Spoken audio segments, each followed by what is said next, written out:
Hey, and we're live. Welcome to the World War One stream. This week we are in April 1915. Next week, hopefully, we will be using OBS because of the changes YouTube will be making. If we have difficulties, then, well, we'll have to sort that out. But for this week, at least, it's the same old, same old. How's it going, MC? Okay, not too bad. How about yourself? Oh, good. Slight toothache, but I'm all right.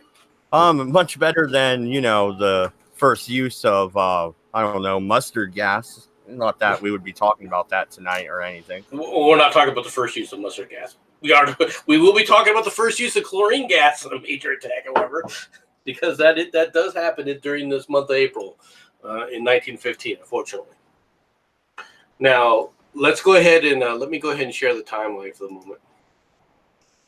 There we go. And we'll start with April 3rd. The Russian Imperial Ukasa issued granting municipal self-government to Russian Poland. All right. Basically, what they've done is Russia is concerned that the Polish territory, which was part of Imperial Russia, can be, the Germans are basically making propaganda headroads, right? And they're saying, hey, we're here to free you. You're closer to us than you are to the Russians. What have the Russians ever done for you? They won't even let you have your own country. And as a consequence, the Russians feel like they have to, because of the unrest that this is causing, they have to offer basically freedom to Poland, to the Poles under their control. This is going to create, at the end of the war, the state of Poland, the country of Poland. Okay, well, and that, and also, it looks like the Russians lose a whole part of their fleet, huh? Well, you remember the Russians were attacking on the Black Sea, all right, in an attempt to try and force. Along with the British, the Dardanelles, right? Remember they bombarded the Bosphorus Strait. Well, of course, the Turks didn't particularly appreciate that, so they decided to have for all intents and purposes a small skirmish in the Black Sea, at which the Turks and the Turkish fleet, which is really a fleet of German cruisers. Renamed, all right, and so forth, and basically it's the action is indecisive, all right, but it's decisive. The action itself is indecisive in that the fleets themselves go back and lick their wounds. However, the biggest advantage goes to the Russians in this regard because they still maintain freedom of movement, while the Turks they're not really. They're prevented from much of that already. And then you end up with the Dover Straits barrage completed. Okay, what does this mean? Well, what they're doing is they're putting up barrage balloons. Right, they're putting up balloons and other things. Basically, these are just basically huge blimp-like things. And what people don't realize is below them, they've strung out cables. They're hanging cables off of these things, right? So that if a plane tries to, obviously dive in under it, right, they're going to get caught on these things. And they set these things up in depth, right? So, you got to think of this in 3D. Well, some are higher, some are lower, right? So they can't just shoot them all down. You can't come into those machine guns. You can just shoot them all down, right? Well, no, because you got to get close enough to do that, and you've got to do it in a very specific order. And by the time you do it, you come in there, you shoot one down, one of the high ones down, and then you go in a little further to get one of the lower ones. And what do? They string up a high one behind you again. Yeah, it's almost like using the trick with the chains on wooden boats, right? Yep, exactly what it is, right? And it's, for all intents and purposes, it does stop much of the attacks. Now, it doesn't stop the Zeppelins, the airship attacks. It stops most of the airship attacks, but some of the Zeppelin attacks still can continue. But let's be frank, the damage being done by those Zeppelin attacks is inconsequential. The Zeppelins were actually more useful to the Germans in reconnaissance within the North Sea. And if they would have kept doing that, maybe Jutland would have turned into a little bit of a different scenario. So the Ottoman Turks are holding the Russians off fairly easily at this point. And the Allies are going to make a push here in the coming days, right? Right, and that's what you see right now is you see the Dardanelles campaign. They're going to try and force the Dardanelles. And this begins the Gallipoli campaign. Okay. Which, for all intents and purposes, is a goddamn disaster from start to finish, right? Well, all right. Let's go back to a map here. Hold on a second. Let me pull this up.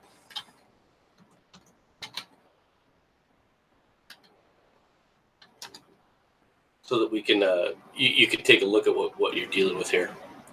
And I'm going to pull up Google Maps again, if I can here. Let's pull this up. All right, these are the Dardanelles. All right, and basically what you're going to see is the British are going to force a landing onto this island. Right now, you would think that look at it. This is on the other side. It would be hard for the Turks to stop this, right? Especially if they can cut this off here, right? Then they have this half of the the thing. The problem, of course, is this. You take a look at this. Look at this terrain. Okay, it's not these mountainous ridges, and they actually land in here. Is one spot, and they attempt to land over here, but it's not very effective. And they're trying to push through these ridges, and these ridges just become a bloodbath. And what ends up happening is because the Turks basically, they're willing to fight for this. They understand that they will lose if they lose Istanbul or what is Constantinople, which is just on the other side over here, right? So they're on the Istanbul side, all right? Well, Istanbul basically, broaches both sides, all right? This is the Bosphorus Strait, for the people who don't know, right? These forts were the ones that were initially shelled by the Russians, which initiated a counter strike against Odessa in the Black Sea. Do the Turks have a navy they could use to actually push the British out of there with? No. They've got some old ships, and then they had a couple of brand new ships that the Germans were basically building for them that they turned over, but nothing to deal with the firepower of the British Navy, especially the battleships. So if it came to a fight with the British Navy, they would have just been annihilated. So a large contingent of British forces, all right, to include Anzac, Australian and New Zealand forces are used along with Indian forces land here at Gallipoli, and the result is pretty much what you would expect. All right, they go in a little bit. The biggest problem that they had with it is that it wasn't a surprise. Okay, the idea was that they were going to catch the Turks by surprise and quickly get into this area, and they would take it over. Well, that's all well and good, but not when it's not a surprise. Well, it wasn't a surprise, first off, because the British had sent the fleet in to try and run the forts to begin with, right? Well, right. They've been trying this for quite a while to try and gain access to this, and of course they've been failing. So yeah, that is one of the main reasons. Everybody knew what was coming, but it's also the fact that the British felt that the Turkish military, up to this point, the Turkish military has underperformed. And what they felt is that with the big guns, they could easily, of their ships, they could easily, bomb these areas out, all right, especially these ridge lines, right, and take control of this, all right. And of course, it never turned out. See the ridge lines all along this area, and it never turned out that way. Okay, and going in further, okay, why didn't the British ships just sail in further? Because you come into this bay here, you start getting shelled from either side again. All right, there's mines and everything else, so you really couldn't have landed them, like for example, right here. And even if they had, all right, the real problem would have been if you landed them here in this seemingly easy area. What you end up with then is a land force that can be attacked from both ends, right? On this end, and then obviously through reinforcements on this end. At which point it's a no-win situation on land. All right, so that's why they were attempting to land here, so that they could then take over the entire island, including this, or peninsula, I should say. All right, and then move up along here. Once they had secured this route, to be honest, with British engineers, right, within a couple of months, if they could have actually secured this peninsula, let's say they had taken the peninsula up to this point and then sealed it, but they would have had to have control of the whole peninsula. But if they could have done that, then what they could have built right through here, you can see how this area is somewhat low, right? They could have built a canal right through here. It would have taken us several months, but that could have been done, right? Which would have then allowed the ships inside of this area and bypass these forts. Look at any way they could have attempted a land fight to get to Constantinople? Where were you gonna go? Look at it. Where are you gonna go? Doesn't Italy and Greece end up siding with the Allies? Well, Greece does, but who's Bulgaria on? True. Okay, fair enough. It was an honest question. No, it was. It's an interesting question, but the answer is no. not that wouldn't have basically turned into a the same kind of problem that you were dealing with up here, right? In these regions. This is Odessa, where they were talking about earlier. Right. Now, this is something I want people to understand. This whole area, this is the Crimean, this right here is the Crimean Peninsula. Okay. This has been under the control of the Russians, this entire area, for hundreds of years. They speak Russian. They don't speak Ukrainian, they speak Russian. Just so people understand that. When you're trying to look at it from a modern, like bring it into the modern day. So they land here at Gallipoli and they're stuck, and this turns into a meat grinder. And it's a very similar meat grinder to what you have with Anzio, what you have with Pusan later on in the Korean War. The Turks, all right, are able to stop them along these ridges. They can't get up these ridges. But at the same time, the Turks can't throw them back to the sea, because as soon as they come off these ridges, they then become subject to the artillery, all right, from the big naval guns that are sitting off the coasts. So it turns into just a meat grinder, and it is hot. All right, this region is already pretty much a desert. All right, it's known for that kind of stuff. Okay, you can imagine what it must have been like. People are dying. No, look in here. Do you see any rivers? No, but you have the cold air coming from the sea, don't you? Well, it's cool air, but how are you getting water? I mean, it's only cool to a point. Do you see any water in here? Yeah, no. And how many landing sites do the Allies use? I think they used two. One's there, and I think the other one they attempted another one. I think somewhere along here, but they aborted. So the main one, I think, if I'm not mistaken, was right here. How far of a beachhead do they have? Do they end up securing? I know they end up withdrawing. I don't know if it's in April they withdraw or not, but no, in April is when they start the attack. They stay there for a long time. Okay, so how much of a beachhead do they secure? They go in about a mile, maybe, half a mile. So nothing really. Right. They don't have any real areas of security. All right. The entire region is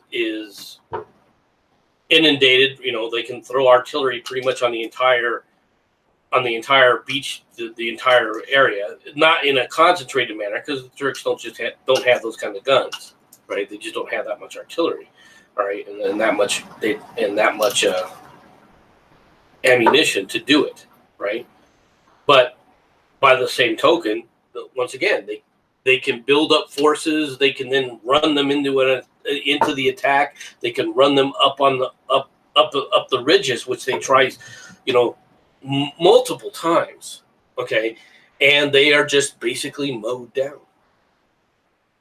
Meanwhile, when you get taken back, yeah, the ships are coming in and out. You know, they're able to load on the ships and go back. But all your supplies for ammunition, all your supplies for food, all your supplies for water have to be continually brought in, all right, from the Navy.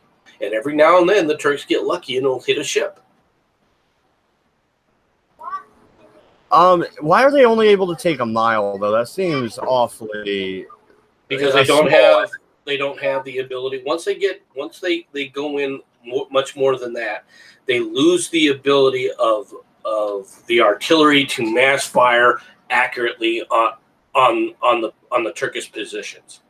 And the Turkish positions now, their artillery, which is much shorter range, now, however, they can be utilized.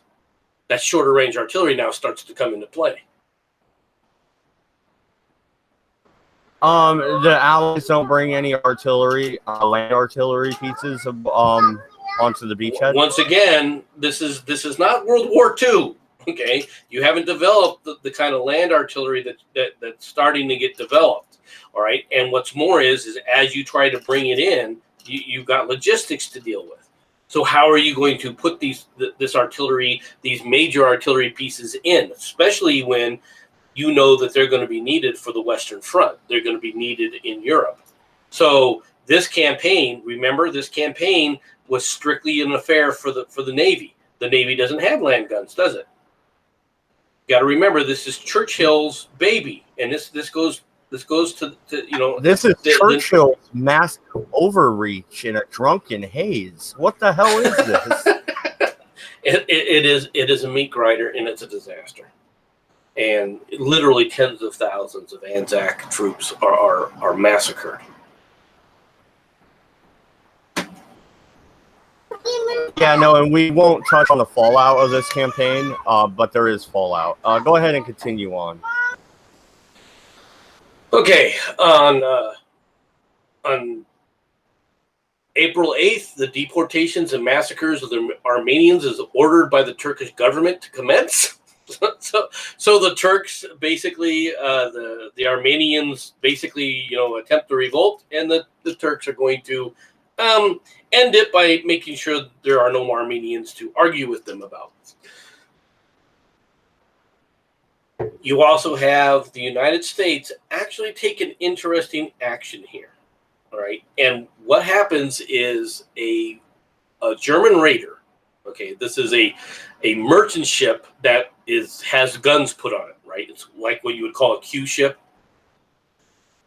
Actually goes into the neutral harbor of the United States, and the United States says, okay, yeah, we're neutral, but you're armed, and we're not allowing belligerents here, so we're seizing the ship. Really? Yes. This is a warship, and we aren't going to let the warship out. So basically, we tell the crew, we're not going to arrest them. We don't arrest the crew per se, but we tell them you're not leaving. The ship isn't leaving an American port. We're not fixing it and letting it leave until the end of the war. And this is what nation's vessel? Germany's. What happens to the crew? Are they confined to their ship? Are they allowed? No. At this point in time, they're allowed to go wherever they want, and they're allowed to go back to Germany. I think most of them were allowed to get passage back to Germany. Interesting. I'm not sure how they could do that or what passage they could take, but maybe through Mexico and then down around the roundabout way. I guess, yeah, probably through Mexico. Mexico was in diplomatic relations with Germany at the time. We know that from the letter that comes out later. So probably that way. I mean, obviously they're not walking through Canada. I'm sure the Canadians would be happy to inter them. Yeah. Yeah. But basically, the United States does not allow that ship back out. And you can understand that. I mean, we declared neutrality, but as far as neutrality means, you don't let warships necessarily come into your port, right? Because you don't want a war happening in your territory, right? So it's somewhat understandable. As they were approaching American waters, though, they would have sent a message, right? And asked for permission. Why would we even grant permission to come within our territory? They were running. The incident that they're talking about here. This was being chased by the British Navy, and so they said, "Well, we're a merchant ship, so we're coming in." It's like a merchant ship. What do you mean merchant ship? So yeah, they got in because they claimed to be a merchant ship, and obviously once they get there, it's like, no, you're not a merchant ship. You're not going back out. Yeah, we're selling guns, right? It wasn't the selling of the guns; it was the fact that the guns were in place, where you just drop the blinds and these things just pop out. But yeah, no, that's really interesting, and I'm sure we took the ship and refit it once we enter the war, right? I suspect that they sold it off. We'll see later in the war, but yeah, I believe they sold it off. So, on April 9th, you have Sir John Nixon relieves Sir Arthur Barrett as the commander-in-chief of the Indian Expeditionary Force, Force D in Mesopotamia. Right now,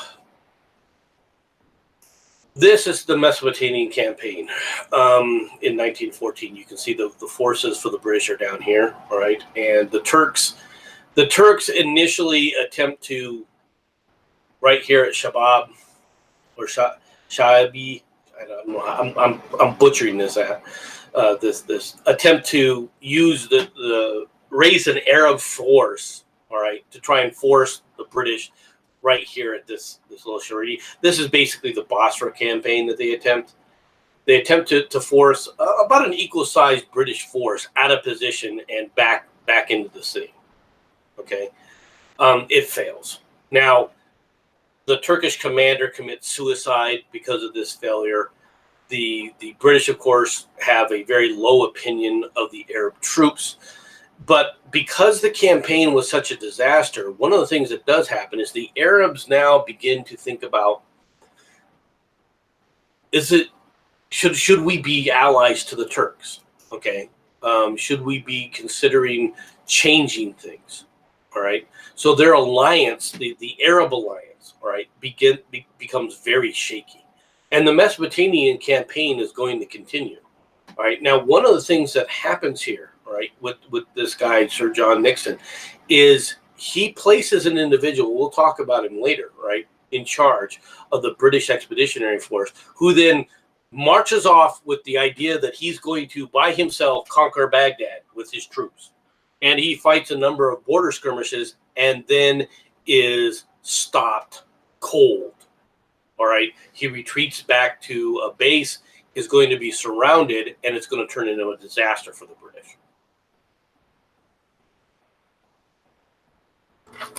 Really?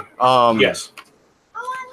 Okay, so yeah, the Ottomans seem to be doing good on one end, but bad on the other, huh?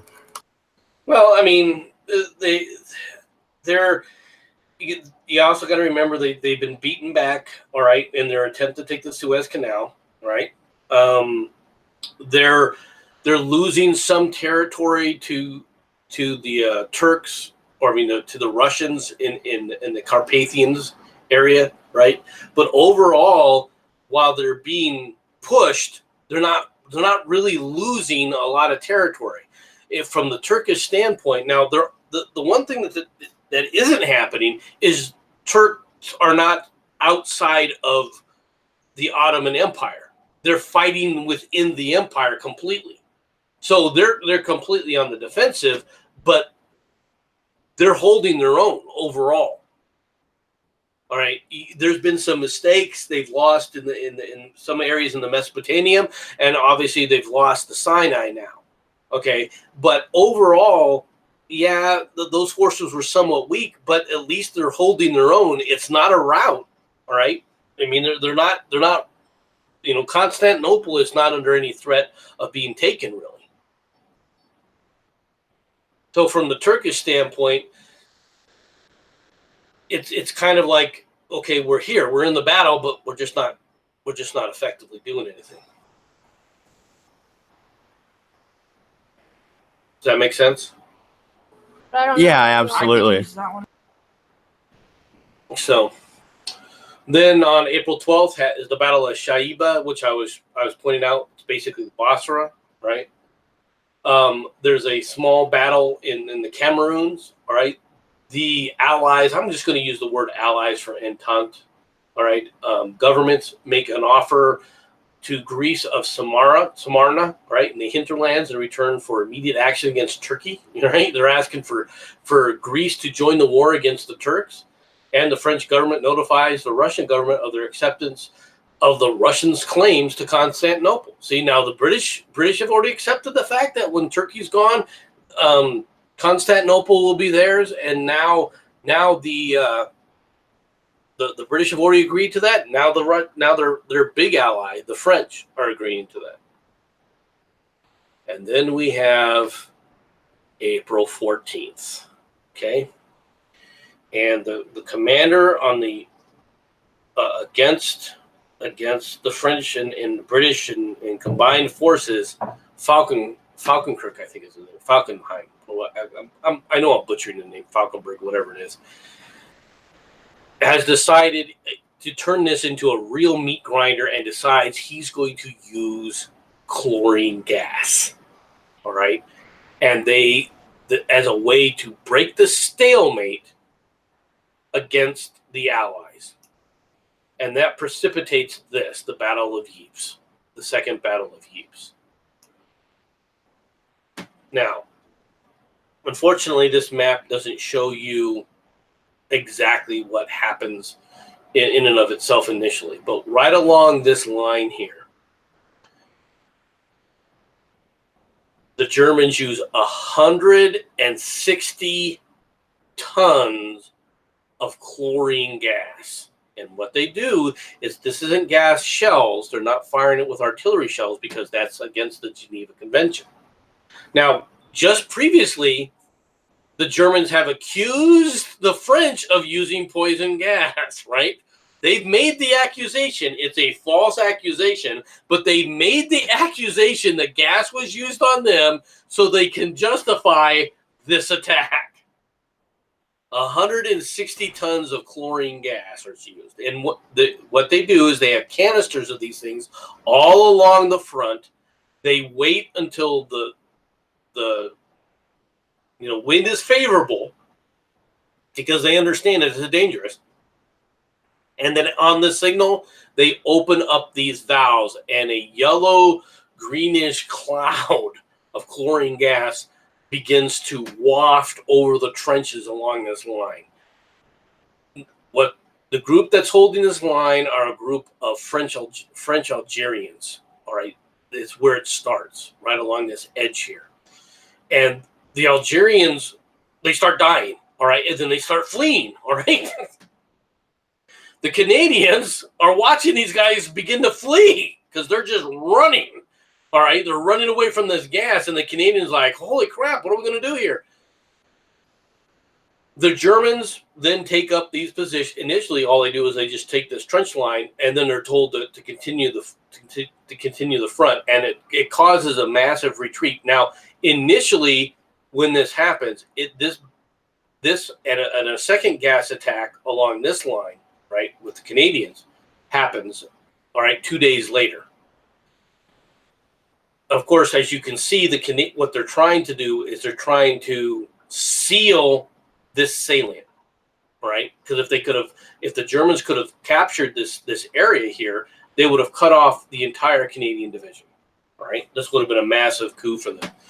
The Canadians started to realize this, and you see them begin to withdraw as they tried to restabilize these lines all along this front, and eventually they get to this point where they stabilize it. But this battle begins on April 22nd. And goes as it shows, all right, through May 25th. After the initial attack, the German soldiers, they understand that this is gas. They're told to move forward and behind this, and they do, but with no. They're not in any hurry. Okay, they're not in a hurry to catch up to the gas cloud. Not surprising, and as a result. Well, yeah.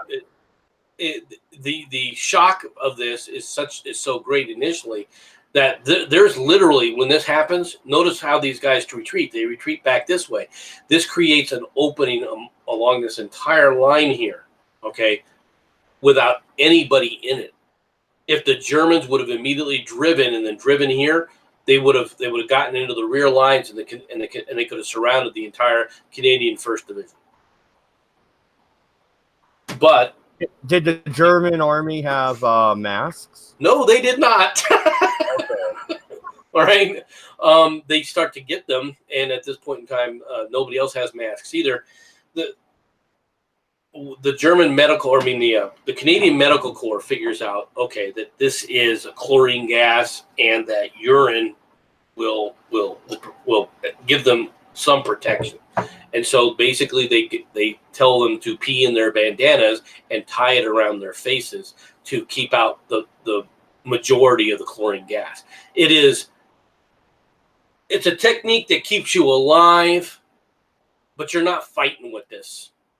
Okay, it's only so effective. I mean, come on. It's only going to be so effective in it. The initial attempt that when the gas first started hitting is people were like, oh my God, they're dying. They wanted to get down lower, which was even a worse mistake because chlorine's heavier than air. And so it flowed into the trenches.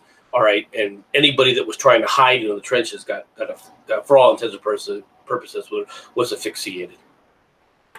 So the Germans do get some permanent gains here. Is it... I can't really tell that scale very well. How far would you say they gain? They gain about 5 miles.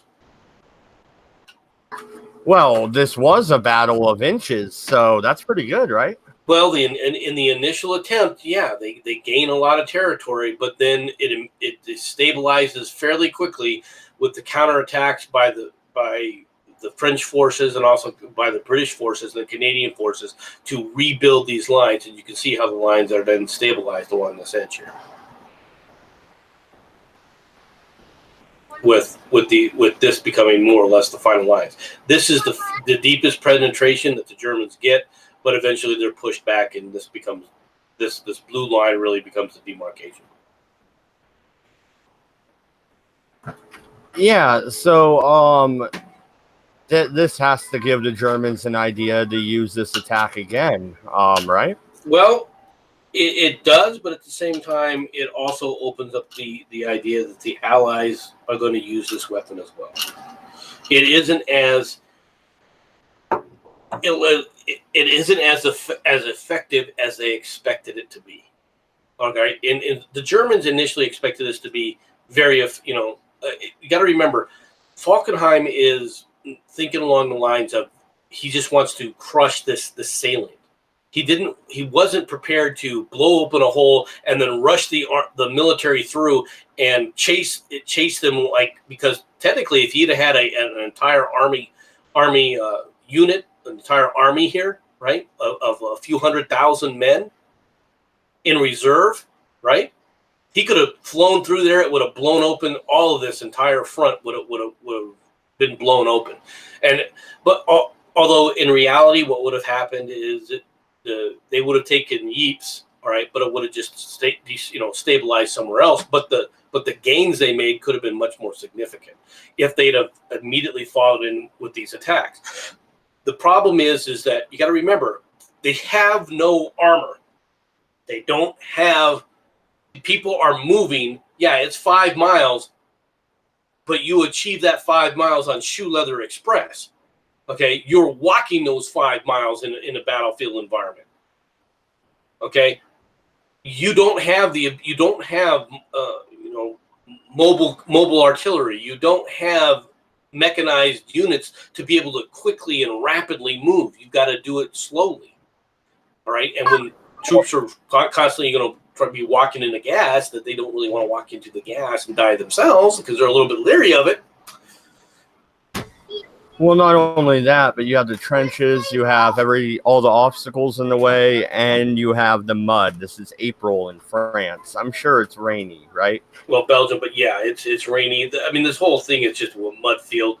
Trench foot is common on both sides for people standing in these trenches. The other thing is, this begins an interesting problem that the Germans first realize, all right? And they use it to good effect on the defense, and that is you have defense in depth. We show a specific line here, but people don't realize it's lines upon lines upon lines here. There's like three lines in depth. And one of the problems is when you go over the top is, yeah, okay, you're able to take the first trench line, but then you have to try and move your artillery up to try and take the second trench line. And then you have to move the artillery up to even go after the third trench line, right? That's put in place. The third backup line, right? The retreat line of the enemy. The enemy's smart enough to know this, right? Well, while you're moving artillery, your troops are in range of all the enemy's artillery, which is on the attack. Yeah, absolutely. So it turns into, people just dying in droves. And in this attack, and this is one of the few attacks, it's actually from a German attack perspective. The Germans lose approximately 40,000 troops, but the British lose 40,000 of their own. The French lose another 15 to 20,000, etc. So from the attack perspective, the Allies lost far more people than the Germans did. Yeah, this was a successful attack from all accounts from a German perspective. A limited successful attack. Yes, the idea was that if they could blow open a hole, they could take Yves. They never do take Yves. But they move closer. They move considerably closer. Within range to fire upon the city proper? You can move artillery close enough to do it. However, if you put your artillery up there where you start firing on the city proper, then that artillery becomes in range of counter battery fire. So generally, no. The one thing that you don't have happening here because of how deadly it is you don't move your artillery where it can be hit by the enemy's artillery. Because if the enemy's artillery can hit you first, you lose. So basically what you do is you set up your artillery outside the range of the enemy's artillery, and that's where you end up with what they call the no man's land. Where both sides' artillery can reach no man's land, all right? They can generally reach the trenches of the enemy, but not much further, because if they do, then they can become the targets of the enemy's artillery barrages, which they try to avoid. Okay, all right. And this is not the attack where the wind shifts direction and blows the gas back in their face. No. Unfortunately, the first attack that happens is a British attack with gas, and it happens to the British, actually, not the Germans. The first time it happens. All right. So, anything on the 15th? Okay, let's go back to the timeline. On the 7th, that takes place just really these battles which we were talking about. The Armenian Revolt, all right, and they begin the defense of the van, which like I said, this is a revolt in Armenia that the Turks are suppressing. Okay. The British blockade of the Cameroons begins. The Battle of St. Julian, which basically they're still talking about this battlefield. St. Julian's is right here. Okay. This was like I said, the second attack with the gas that pushed them back again. Now you can see how the first attack, you see how the Germans came in on the first attack? With St. Julian's being right here, if, like I said, if they could have moved fast enough, right, they could have routed the 1st Canadian Division and actually forced them to surrender. They actually could have surrounded them. They lost their opportunity. They really did. Is St. Julian a important railhead or anything, or is it? No, it's just a small city that is on the way between. Ypres is a good salient point, but St. Julian's, it's just another city, another village. It just happens to be that when the first gas attack happened, this was still left inside of the Canadian zone, and so that's why they used the second gas attack along this line. That makes sense? Yeah, absolutely. I was just wondering if it was a target. Okay, Allied forces affect landing at the Dardanelles on the 25th and 26th. Mm-hmm. Once again, the Bosphorus forts are shelled again by the Black Sea fleet. And then action in Gibbon, which is German Southwest Africa. Basically, they're fighting in Africa. On the 26th, an important cable goes out. A secret agreement is signed in London between the Italian government and the Allies for the Italians' cooperation in the war, and the declaration by which Italy adheres to the Pact of London.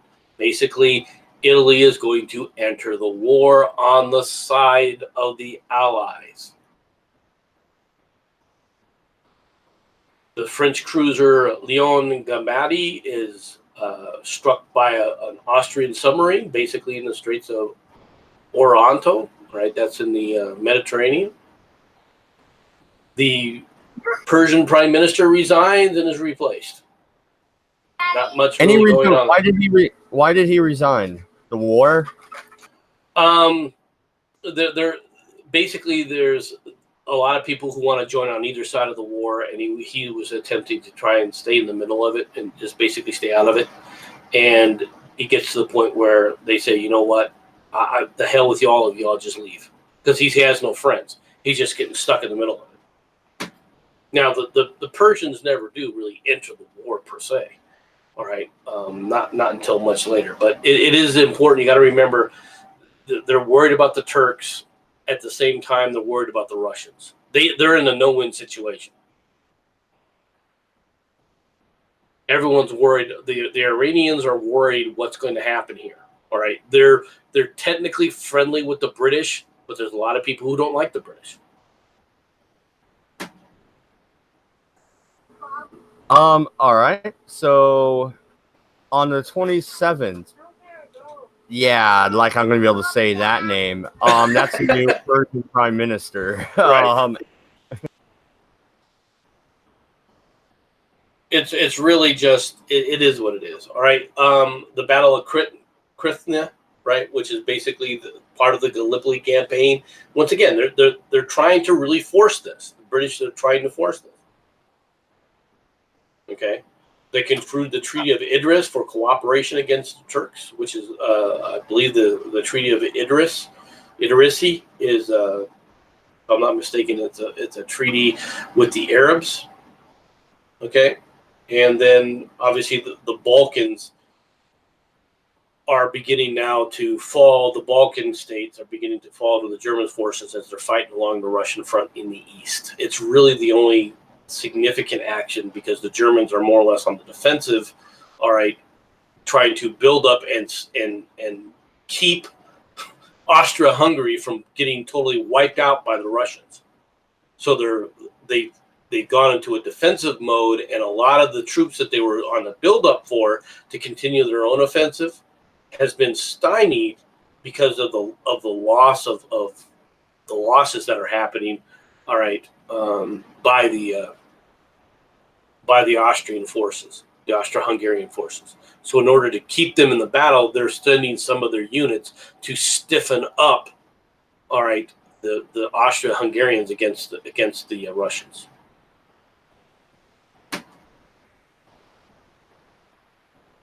Yeah, sorry, I have screaming on my end, so and you have a phone ringing.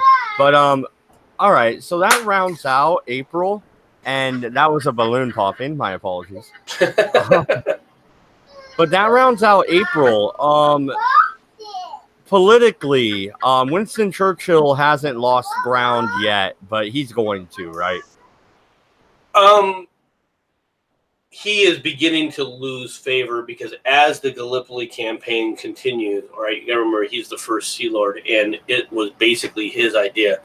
He is beginning to lose favor in the government, all right? All the governments at this point, everyone is wondering what the hell's going on. We thought this was going to be a quick war, and they're learning, all right, that this is not only isn't it going to be a quick war, but the people are just dying.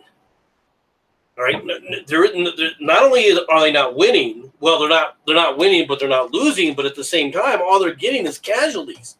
These people are being, brutally wounded, all right, and sent back home. Okay, so British forces, a British private gets wounded in the shoulder, and he's the one who survives, and he's coming home, and they're beginning to tell people of their experiences of being in the mud, of just dealing with this, being in the mud.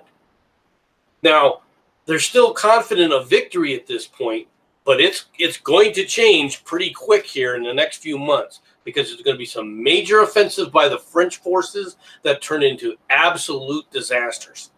All right, the Gallipoli campaign is showing no signs of being successful.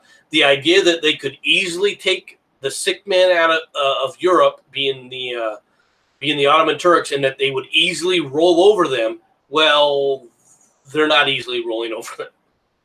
Okay, the simple things are not going to happen, and it's going to have an effect. And of course, the Germans are. They're not. It's not all peaches and cream for them either. And while their military has had some success in the field, they're still sending people home now. All right, from some of these casualties, they've used gas. All right, in an attempt to do this. The people at home are being told to start tightening their belts because the blockade, okay, it begins to have an effect. Okay, their great fear of defeating the Russians still exists. All right, so all this is still going on, and quite frankly, the ones that started the war, the Serbs are still in the battle. Believe it or not, at this point in time, the Serbs have not finished surrendering yet. They're still fighting. Well, they fight the whole time, don't they? No, they become fully occupied in 1916. Yeah, but even then, doesn't a small force of theirs get out and fight with the Allies still? Not really. The Italians joined the campaign. They think that they're going to have an easy time of taking soil that they believe is Italians away from the Austro-Hungarians, and unfortunately for the Italians, Caporetto is going to become an absolute nightmare for them. It's just going to turn into a major shit show for them as well. Okay, fighting in the mountains, use basically trench warfare, mountain style. Is going to start taking place where you can't move through anything, and it turns into a meat grinder for them. They will be for the next 2 years after the end of the war. They try to force through Caporetto.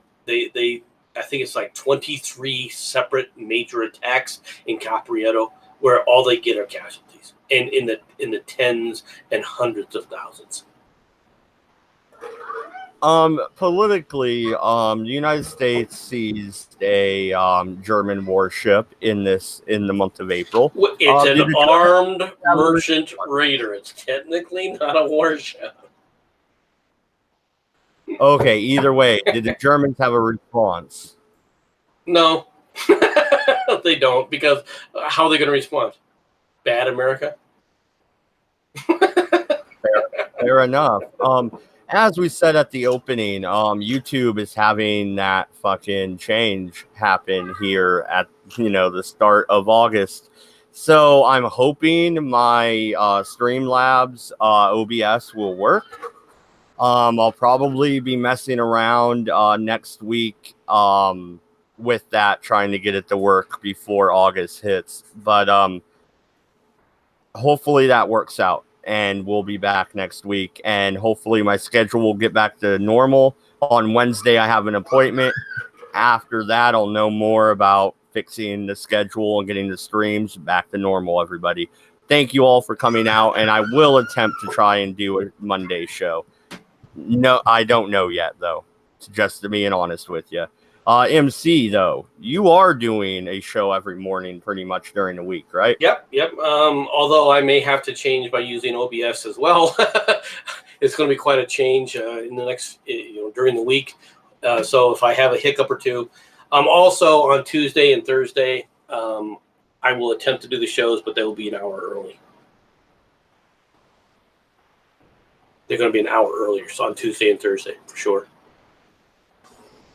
All right. Well, thank you everybody for coming out, and check out MC's morning show. It's always great hearing him yell while you drink coffee. I don't drink coffee, but I know a lot of you do. So enjoy. Good night, good luck, and don't go to France. And if you ever get a time machine, don't go to 1915.